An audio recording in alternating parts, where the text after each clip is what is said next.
Indian passport আপনারা যারা আবেদন করতে চান, এর আগে ভিডিওর মাধ্যমে আমি দেখিয়েছিলাম কিভাবে আপনারা পাসপোর্ট আবেদন করবেন। কিন্তু বর্তমানে পাসপোর্ট আবেদন করার ক্ষেত্রে বেশ কিছু নিয়মাবলী চেঞ্জ করা হয়েছে। 2025 সালে নতুন করে আপনারা কিভাবে পাসপোর্ট আবেদন করবেন, পাসপোর্ট আবেদন করার ক্ষেত্রে কি কি পরিবর্তন করা হয়েছে, কি কি ডকুমেন্ট আপনাদেরকে সাবমিট করতে হবে, তো এই সমস্ত বিষয়গুলি আমি এই ভিডিওর মাধ্যমে আপনাদেরকে জানাবো। তো ভিডিওটি শুরু থেকে শেষ পর্যন্ত দেখার অনুরোধ রইল। ভিডিওটি শুরু করার আগে আপনাদের সামনে ছোট্ট একটা রিকোয়েস্ট করব, যারা চ্যানেলে নতুন দেখছেন এইরকম নিত্য নতুন আপডেট পাওয়ার জন্য চ্যানেলটিকে সাবস্ক্রাইব করে পাশে থাকা বেল আইকনটি প্রেস করে অল নোটিফিকেশনটি ক্লিক করে রাখবেন। যারা চ্যানেলটিকে অলরেডি সাবস্ক্রাইব করে রেখেছেন তাদেরকে অসংখ্য ধন্যবাদ জানাই। তো প্রথমেই আপনারা passportindia.gov.in এই পেজে ভিজিট করবেন। পাসপোর্ট আবেদন করার জন্য আপনাদেরকে এই পেজটাতে আসতে হবে। এই পেজে এসে একদম কোনায় দেখবেন দুটো অপশন পাবেন, একটা লগইন আর একটা রেজিস্টার। তো প্রথমেই আমাদেরকে রেজিস্ট্রেশন করতে হবে, তার জন্য এখানে রেজিস্টারে আমরা ক্লিক করব। রেজিস্টারে আপনি যখনই ক্লিক করবেন তখনই দেখবেন এখানে ইউজার রেজিস্ট্রেশন বলে একটা পেজ আপনাদের সামনে ওপেন হবে। প্রথমেই এখানে আপনাদেরকে পাসপোর্ট অফিস আপনাদেরকে সিলেক্ট করতে হবে। তো এখানে পাসপোর্ট অফিসে ক্লিক করবেন। তারপরে এখান থেকে সিলেক্ট পাসপোর্ট অফিসে আপনি যখনই ক্লিক করবেন আপনাদের যে পাসপোর্ট অফিস রয়েছে সেই অফিসের নামটা আপনি এখান থেকে সিলেক্ট করে নেবেন। তারপরে দেখতে পাচ্ছেন ফুল নেম, এখানে আপনার ফুল নেম আপনাকে দিতে হবে। তারপরে এখানে আপনার ইমেল আইডিটা চাইছে, ইমেল আইডিটা আপনি বসিয়ে দেবেন। ইমেল আইডিটা বসিয়ে দেওয়ার পরে এখানে বলা হচ্ছে do you want to your login ID to be same as email ID. Email আইডিটা দেওয়ার পরে আপনি যদি আপনার ইমেল আইডিটাকেই লগইন আইডি হিসেবে রাখতে চান সেক্ষেত্রে আপনি এখানে ইয়েসে ক্লিক করবেন। ইয়েসে ক্লিক করলে দেখবেন লগইন আইডি জায়গায় আপনার যে ইমেল আইডি সেটা চলে এসেছে। এখানে চেক অ্যাভেলিটিতে ক্লিক করবেন। এখানে আপনি ক্লিক করলে আপনার যে ইমেল আইডি সেই ইমেল আইডিটা কি অ্যাভেলেবেল রয়েছে কিনা বা আপনার এই ইমেল আইডিটা আপনি লগইন আইডি হিসেবে ব্যবহার করতে পারবেন কিনা সেটা এখানে শো করাবে। যদি অ্যাভেলেবেল থাকে সেক্ষেত্রে এখানে লগইন আইডি অ্যাভেলেবেল শো করাবে, যদি না থাকে সেক্ষেত্রে আপনাকে নট অ্যাভেলেবেল শো করাবে। তো এভাবে আপনি ট্রাই করবেন। এখানে একটা পাসওয়ার্ড আপনার ইচ্ছা মতো টাইপ করবেন, তারপরে সাইন আপে ক্লিক করবেন। সাইন আপে আপনি যখনই ক্লিক করবেন আপনি যে ইমেল আইডিটা দিলেন সেই ইমেল আইডিতে একটা 4 সংখ্যার ওটিপি যাবে। ওটিপিটা এখানে বসিয়ে কমপ্লিট সাইন আপে আপনারা ক্লিক করবেন। কমপ্লিট রেজিস্ট্রেশনে আপনি যখনই ক্লিক করবেন এখানে দেখবেন আপনার রেজিস্ট্রেশনটা কমপ্লিট হয়ে গেল। এবার এখানে ব্যাক টু লগইনের একটা অপশন পাবেন, এই ব্যাক টু লগইনে আপনি ক্লিক করবেন। তারপর এখানে লগইন আইডি হিসাবে আপনার ইমেল আইডিটা এখানে দিয়ে কন্টিনিউতে ক্লিক করবেন। কন্টিনিউতে ক্লিক করলে এখানে আপনি দুটো মাধ্যমে লগইন করতে পারবেন, একটা হচ্ছে পাসওয়ার্ড যেটা আপনি ইচ্ছা মতো দিয়েছেন, অথবা এখানে ওটিপির মাধ্যমেও আপনি এখানে লগইন করতে পারবেন। তো আমি এখানে পাসওয়ার্ড দিয়ে লগইন করব। তো যখনই আপনি সাইন ইন বা লগইন করবেন আপনাদের সামনে এইভাবে সমস্ত সার্ভিসেসগুলো চলে আসবে। এখান থেকে প্রথমেই আপনাকে ফ্রেশ পাসপোর্ট এই অপশনটাতে ক্লিক করতে হবে। তারপরে দেখবেন এখানে পাসপোর্ট নাম্বার চাওয়া হচ্ছে এবং ডেট অফ বার্থ চাওয়া হচ্ছে।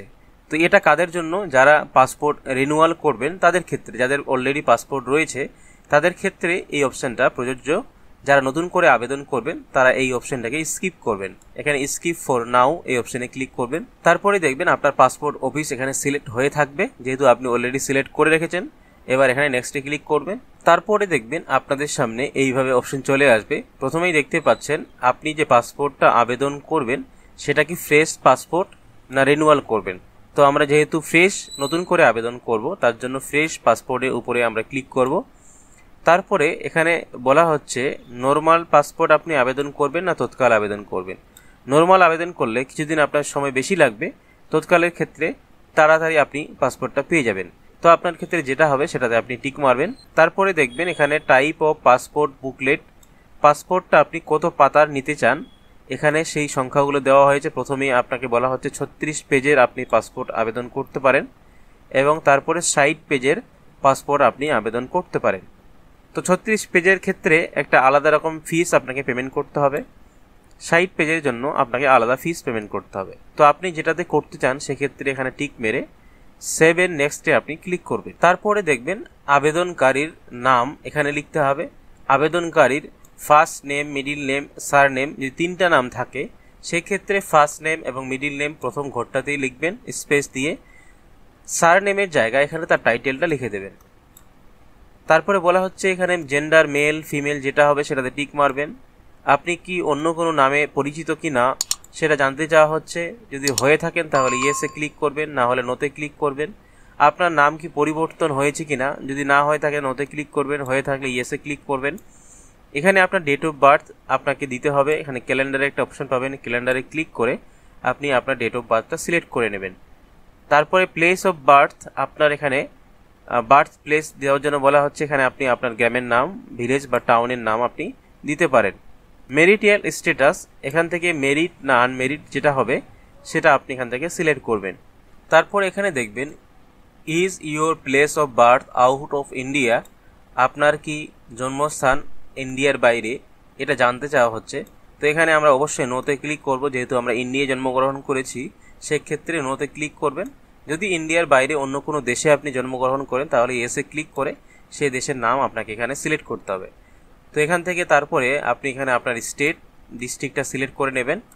তারপরে দেখবেন সিটিজেন অফ ইন্ডিয়া বাই, এখানে আপনি যে ইন্ডিয়ার যে নাগরিক সেটাকে আপনি কিভাবে, তো অবশ্যই এখানে আপনি বাই বার্থ, জন্মগতভাবে আপনি ইন্ডিয়ার নাগরিক, এখানে আপনি বাই বার্থ ক্লিক করবেন। এখানে আপনার প্যান কার্ড নাম্বার দেওয়ার জন্য বলা হচ্ছে, যদি থাকে তাহলে এখানে দেবেন। ভোটার কার্ড নাম্বার আপনি এখানে দিয়ে দেবেন।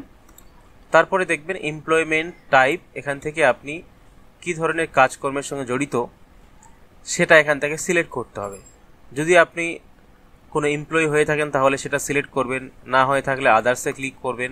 তারপরে বলা হচ্ছে আপনার ফ্যামিলিতে আপনার গার্জিয়ান বা প্যারেন্ট কেউ কি গভর্নমেন্ট সার্ভিস করে কিনা, যদি করে থাকে তাহলে ইয়েসে ক্লিক করবেন, না করে থাকলে নোতে ক্লিক করবেন। এখানে এডুকেশন কোয়ালিফিকেশান আপনার যেটা রয়েছে সেটা সিলেক্ট করবেন। যদি আপনার মাধ্যমিকের নিচে হয় তাহলে সেটা 10 পাস অর লেস এখানে ক্লিক করবেন। যদি আপনার মাধ্যমিকের উপরে হয় তাহলে 10 পাস অ্যান্ড অ্যাভভ এবং গ্র্যাজুয়েট অ্যান্ড অ্যাভভ এইরকম অপশানগুলো রয়েছে। আপনার ক্ষেত্রে যেটা হবে সেটাতে আপনি এখানে টিক মারবেন। টিক মারলে এখানে আপনার অটোমেটিক যে ক্যাটাগরি ইসিআর নন ইসিআর সেটাতে ইয়েস বা নো হয়ে যাবে। তারপরে এখান থেকে আপনার দেখার কোনো রকম কি সমস্যা আছে কিনা, থাকলে আপনি লিখবেন, না হলে এই ঘরগুলো ছেড়ে দেবেন। আধার নাম্বার আপনার থাকলে অবশ্যই এখানে আপনি লিখে দেবেন। এখানে টার্ম অ্যান্ড কন্ডিশন বক্সটাকে আই এগ্রি ইয়েসে ক্লিক করবেন। তারপরে সেভ এন্ড নেক্সটে আপনি ক্লিক করবেন। তারপরে দেখবেন আপনাদের পরবর্তী স্টেপ চলে আসবে। এখানে আপনার বাবার নাম বা গার্জিয়ান নেম জানতে চাওয়া হচ্ছে, তো তার প্রথম নাম বা ফার্স্ট নেম এখানে লিখবেন, সার নেমটা এখানে লিখে দেবেন। মায়ের ফার্স্ট নেম মিডিল নেম এখানে লিখবেন, সার নেমটা এখানে লিখে দেবেন।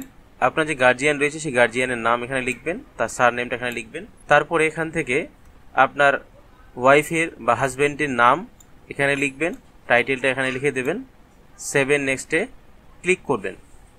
তারপরে দেখবেন এখানে আপনার এবার পুরো অ্যাড্রেসটা ফিল করতে হবে। প্রথমে এখানে আপনাকে হাউস নাম্বার বা স্ট্রিট নেম লিখতে হবে, আপনার ভিলেজ বা টাউনের নাম লিখতে হবে, পিনকোড লিখতে হবে, আপনার স্টেট এখান থেকে সিলেক্ট করতে হবে, কোন জেলায় আপনি বসবাস করেন সেই জেলার নাম সিলেক্ট করতে হবে, এখান থেকে আপনার পুলিশ স্টেশনের নাম সিলেক্ট করতে হবে, মোবাইল নাম্বারটা এখানে দেবেন, ইমেল আইডিটা এখানে বসিয়ে দেবেন। আপনার পার্মানেন্ট অ্যাড্রেস এবং প্রেজেন্ট অ্যাড্রেস দুটো যদি এক হয় তাহলে সেক্ষেত্রে আপনি ইয়েসে ক্লিক করবেন, না হলে নোতে ক্লিক করে আপনি আলাদা করে টাইপ করে দেবেন। টাইপ করা হয়ে গেলে এখানে আপনি আবারও সেভ এন্ড নেক্সটের অপশান পাবেন, সেভ এন্ড নেক্সটে ক্লিক করবেন।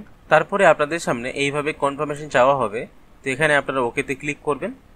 তারপরে পরবর্তী একটা পেজে আপনাদেরকে নিয়ে আসা হবে। এখানে দেখবেন এমার্জেন্সি কন্ট্যাক্ট হিসাবে আপনার ফ্যামিলির কোনো ব্যক্তির নাম আপনি লিখবেন, তার নাম এবং অ্যাড্রেসটা আপনি এখানে এই ঘরে লিখে দেবেন, তার মোবাইল নাম্বারটা এখানে লিখবেন, ইমেল আইডি থাকলে আপনি এখানে লিখবেন, তারপরে সেভ এন্ড নেক্সটে ক্লিক করবেন। তারপরে দেখবেন কয়েকটা অপশন এখানে আপনাদের সামনে আসছে।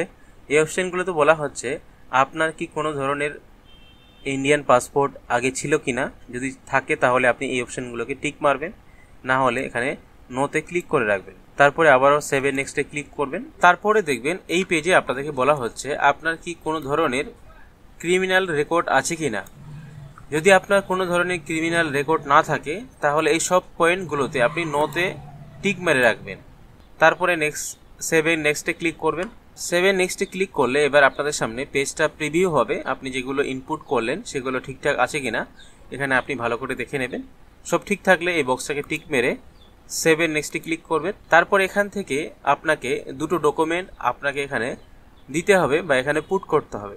প্রথমে হচ্ছে আপনাকে বার্থ প্রুফ বা জন্মের প্রুফ হিসাবে এখানে আপনি ডকুমেন্ট দিতে পারেন, যেমন বার্থ সার্টিফিকেট হোক, ড্রাইভিং লাইসেন্স হোক, permanent account number, PAN card, এরকম আরও কয়েকটা ডকুমেন্ট এখানে আছে। যে কোনো একটা ডকুমেন্ট এখানে সিলেক্ট করবেন। সেই ডকুমেন্টটা আপনি চাইলে এখান থেকে ডিজি লকারের অপশন আছে, ডিজি লকার থেকেও আপনি অ্যাক্সেস করতে পারেন। তারপর এখানে আপনার অ্যাড্রেস প্রুফ হিসাবে আপনি আধার কার্ড, ব্যাংক পাসবুক, তারপরে ড্রাইভিং লাইসেন্স, এরকম অনেকগুলো অপশন রয়েছে, যে কোনো একটা সিলেক্ট করবেন। এই অ্যাড্রেস প্রুফটাও আপনি এখান থেকে ডিজি লকার থেকেও আপনি অ্যাক্সেস করতে পারেন। তারপরে এই বক্সটাকে টিক মেরে তারপর এখানে প্লেসটা বসিয়ে আপনি এখানে প্রিভিউতে ক্লিক করবেন। প্রিভিউতে ক্লিক করলে এবার আপনার সম্পূর্ণ ডিটেলসটা আপনার সামনে চলে আসবে। এগুলো ভালো করে আপনি একবার দেখে নেবেন। সব ঠিকঠাক থাকলে এখান থেকে আপনি ক্লোজের একটা অপশন পাবেন, ক্লোজ করতে পারেন, অথবা আপনি চাইলে এই পেজটাকে প্রিন্ট আউট করে আপনার কাছে রাখতে পারেন। তো ক্লোজ করার পরে আপনি যখন সাবমিটে ক্লিক করবেন, তারপরে আপনাদের সামনে এইভাবে দেখবেন আপনার অ্যাপ্লিকেশনটা সাবমিট হয়ে গেছে। এখানে চাইলে আপনি প্রিন্ট অ্যাপ্লিকেশনে ক্লিক করে আপনি অ্যাপ্লিকেশনটা প্রিন্ট আউট করে নিতে পারেন, অথবা আপনি এখান থেকে পেমেন্টটাও করে নিতে পারেন। তো পে অ্যান্ড শিডিউল অ্যাপয়েন্টমেন্ট এই অপশনটাতে ক্লিক করবেন। তারপর এখান থেকে সিলেক্ট পিএসকে, এখান থেকে আপনার যে নিকটবর্তী পাসপোর্ট অফিস রয়েছে সেটা এখান থেকে সিলেক্ট করবেন।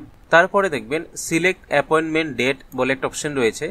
আপনি কোন ডেটে আপনার ডকুমেন্টসগুলো ভেরিফিকেশন করার জন্য আপনার নিকটবর্তী যে পাসপোর্ট অফিস রয়েছে সেখানে গিয়ে যোগাযোগ করবেন। তো এখানে একটা ক্যালেন্ডারের অপশন রয়েছে। এই ক্যালেন্ডারের অপশানে আপনি যেগুলোতে গ্রিন কালার দেখতে পাচ্ছেন, সবুজ কালার, সেই ডেটগুলোকে আপনি সিলেক্ট করতে পারেন। তো আপনার ইচ্ছা মতো একটা ডেট এখানে সিলেক্ট করবেন। সিলেক্ট করার পরে বুক অ্যাপয়েন্টমেন্টে ক্লিক করবেন। বুক অ্যাপয়েন্টমেন্টে ক্লিক করলে তারপরে দেখবেন এখানে আপনাকে পেমেন্ট করার জন্য অপশন চলে আসবে। কত টাকা পেমেন্ট আপনাকে করতে হবে সেই অ্যামাউন্টটা আপনি দেখতে পারবেন। নিচের দিকে দেখবেন পে নাও এর অপশন পাবেন, পে নাওতে ক্লিক করবেন। তো পেমেন্টটা কমপ্লিট হয়ে গেলে আপনি দেখতে পারবেন না যে আপনার পেমেন্টটা সাকসেসফুলভাবে কমপ্লিট হয়ে গেছে। তারপরে কি করবেন, এখানে মাই অ্যাপ্লিকেশন অপশন পাবেন, এখানে ক্লিক করে এখানে দেখবেন 3 ডট একটা অপশন রয়েছে, 3 ডটে ক্লিক করবেন। তারপরে ভিউ অপশন পাবেন, ভিউতে ক্লিক করবেন। তারপরে আপনার সামনে এইভাবে অপশন চলে আসবে। এখান থেকে আপনি সম্পূর্ণ ডিটেলসগুলো বের করতে পারবেন। যেমন এখান থেকে আপনি আপনার ফর্মটা বের করতে পারবেন। এখান থেকে আপনি যে পেমেন্ট করেছেন সেই রিসিপ্টটা বা আপনার যে এখান থেকে আপনি আপনার পেমেন্টের রিসিপ্টগুলো বের করতে পারবেন। আপনার যে শিডিউল বুক করেছেন সেই শিডিউলে বুক করার অ্যাপয়েন্টমেন্ট লেটারটাও আপনি এখান থেকে বের করতে পারবেন। তো আপনাকে মূলত পাসপোর্ট অফিসে সঙ্গে কি নিয়ে যেতে হবে সেটা হচ্ছে, 1 নাম্বার আপনাকে এই ফর্মটা নিয়ে যেতে হবে। আপনি যে পেমেন্ট করেছেন সেই বুক লেটার বা অ্যাপয়েন্টমেন্ট স্লিপটা নিয়ে যেতে হবে। এর সঙ্গে যে ডকুমেন্টসগুলো আপনি দিয়েছেন, Aadhaar card, PAN card, voter card যা দিয়েছেন সেগুলো আপনাকে সঙ্গে নিয়ে যেতে হবে।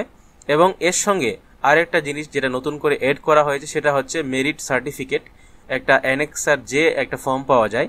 এর পরবর্তী ভিডিওতে আমি আপনাদেরকে দেখাবো কিভাবে সেই ফর্মটাকে ফিল আপ করবেন। তো এই ছিল আজকের ভিডিওটির মূল আপডেট আপনাদেরকে জানানো। আশা করি বুঝতে পেরেছেন কিভাবে আপনারা নতুন পাসপোর্ট আবেদন করবেন। আবেদন করার সম্পূর্ণ বিষয়টি আমি আপনাদেরকে দেখালাম। আশা করি ভিডিওটা আপনাদের উপকারে আসবে। ভিডিওটি ভালো লাগলে অবশ্যই ভিডিওটিতে লাইক দেবেন, বেশি বেশি করে বন্ধুদের সঙ্গে শেয়ার করে তাদেরকে ইনফরমেশন দেওয়ার চেষ্টা করবেন। সকলে ভালো থাকবেন, সুস্থ থাকবেন।